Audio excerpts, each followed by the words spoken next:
Okay, so one property of the end times is that we're facing more situations with greater consequences.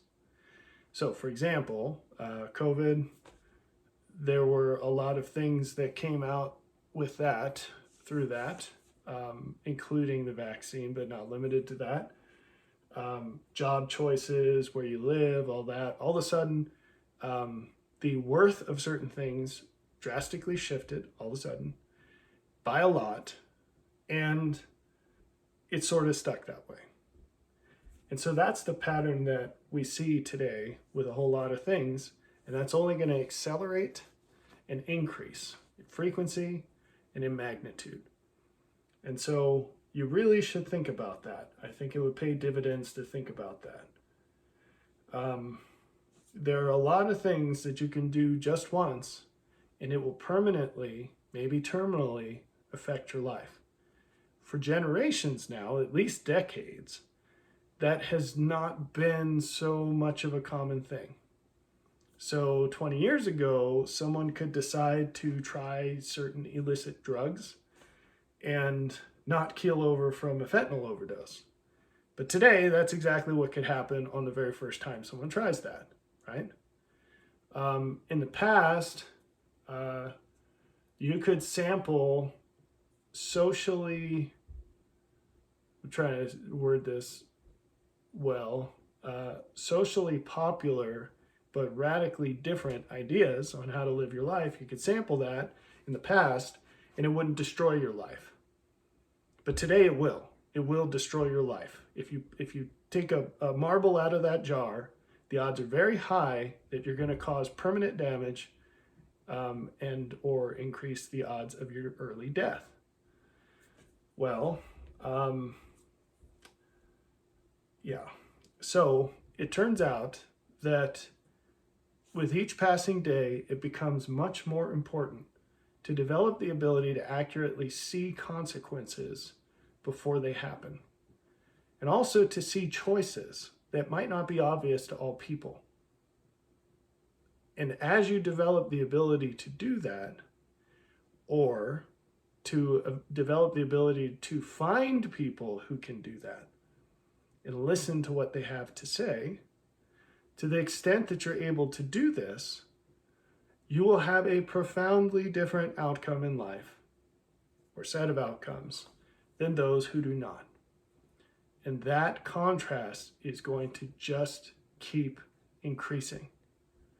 So, a lot of people are going to emerge, well, not numerically, but you will see the advent of individuals who are living wonderful, abundant lives in the midst of and against the backdrop of gutted out, burned over, burned to ashes society.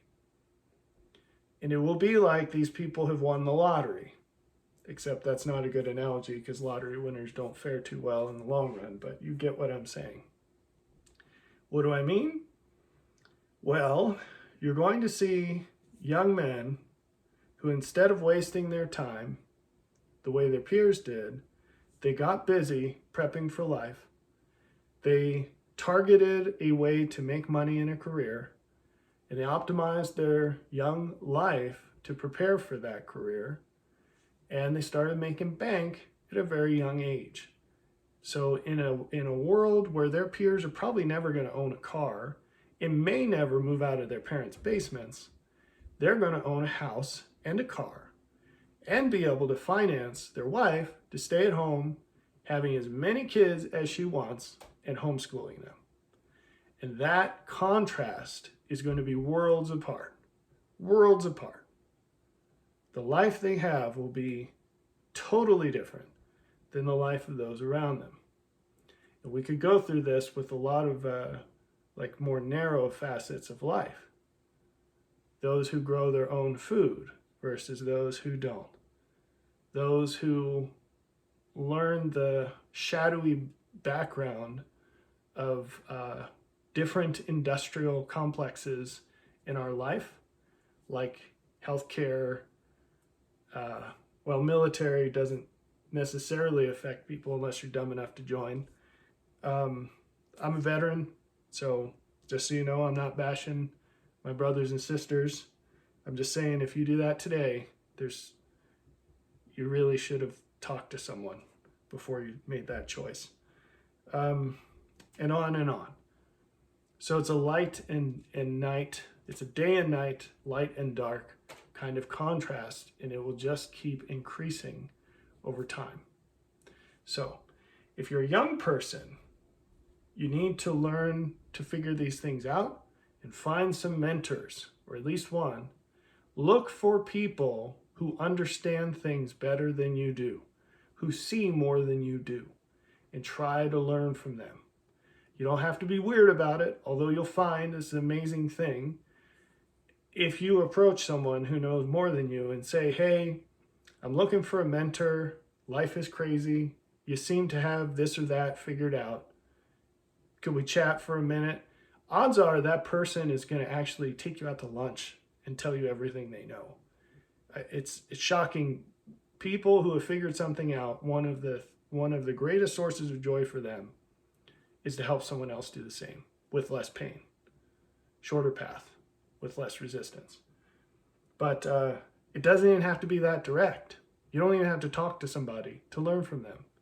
You can go read a biography from someone, and chances are it's going to be kind of dated at this point, but you can watch a YouTube talk by somebody. You can watch a TED talk. You can watch there's tons of stuff out there. You can read books. There's a lot to learn and a lot of ways to do it. If you're an older person, you need to get serious about making lifeboats for your kids, because the ship is sinking. It's very obvious that there's a hole blown in the hull. And if you're just arranging the chairs on the deck, the failure of your children, which is almost assured, is going to be your own dang fault. And that's all there is to it. Now, what if you're late in the game? The kids have flown the nest, or your grandparent or whatever. And of course, grandparents, if they're not your kids, it's like they're kind of your monkeys, but it's not your circus. You do what you can, because we never give up on the people we love. And God never gives up on us.